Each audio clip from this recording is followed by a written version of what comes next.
So I thought I would do this review just real quickly, real different for you guys.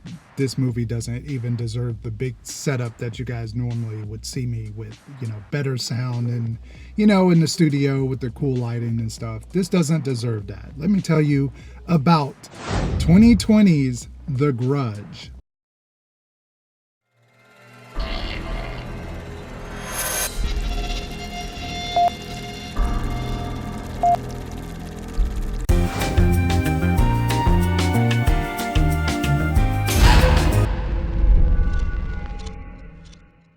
So a lot of people are thinking this is a remake, and it's typically not actually a remake. Well, in some ways it is, but it's sort of a side story multi-universe relating to the American Grudge, which is pretty much a remake of the original source material, the J-horror classic, The Grudge.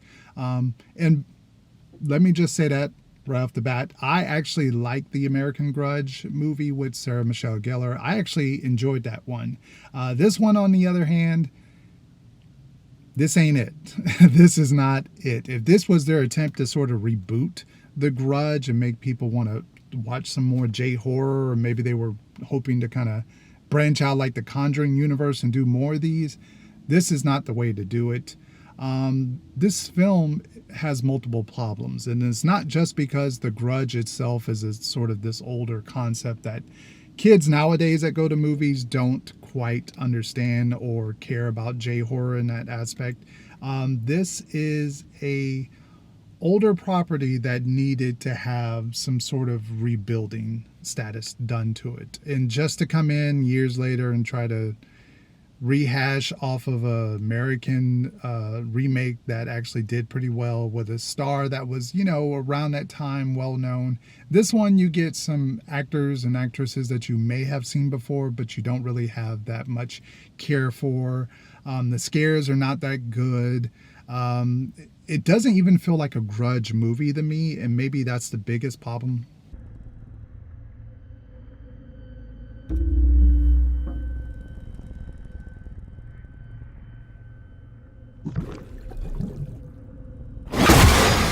Feels like it's something that is like an anthology sort of reboot in the universe of the Conjuring, in the universe of the Grudge movie, but not relating to the actual Grudge movie, like movie series. By the way, did you know there were 3 of them? I didn't know that. I have to check out the third one. I think I remember seeing the second one, but I did not even know there was a third one. Go figure. This movie, it's just boring. I think that's the biggest aspect that just makes this movie unwatchable, and is just downright one of the worst horror movies I've seen in recent years. If I had to probably do a top 5 of worst horror movies, this is probably on that list, at least for the last couple of years. Yes, it's January, and normally in the January season, you get 2 types of movies. You get movies that are coming out because they're Oscar bait, like the 1917 one that's coming out. And usually those movies get released because they want a gender for the Oscar buzz. Then you get movies that are sort of like this one, which is the dumping ground for the studios. It's movies that they're just like, drop this, we'll make a couple million off of it. It's January, no one's really kind of going to the theaters.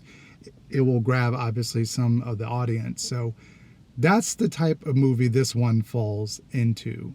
You can tell what January is always known to be some classics, like The Forest, I think, was released, Bye Bye Man. If you probably look, you can find countless of other terrible horror movies. It's like a known trait that if a movie gets released in January and it's horror, it's probably bad. So this one pretty much follows that suit all the way. Not good, boring.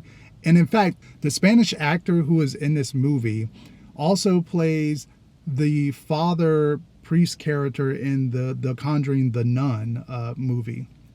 And what's interesting about him is actually I enjoyed his character in that movie. And in comparison to those 2 movies, even though I think The Nun is a rather boring movie as well, in comparison, I would say watch that one over The Grudge, because at least the imagery in it, in the setting and the atmosphere, is really, really creepy. It has some creepy visual stuff going in there. But when you look at it in general, the movie itself is just as boring as this one. I mean, it's long, but in comparison, I would say watch that one over this one. Grudge, awful movie, awful, just awful all around. I won't even remember this movie when next month rolls around. So there you have it. There's my review on The Grudge. Anyway, that is my thoughts. That is my review. Thank you guys for watching. If you enjoy what you see here, please subscribe to the channel. We are almost at 5K. Also, make sure to follow me at ZombieCT for my further adventures, outside of the channel. And giveaways and stuff are going to be coming to the channel when we reach 5K. More reviews are on the way. Thank you guys. And yeah, hopefully you have a great rest of January. All right, peace out.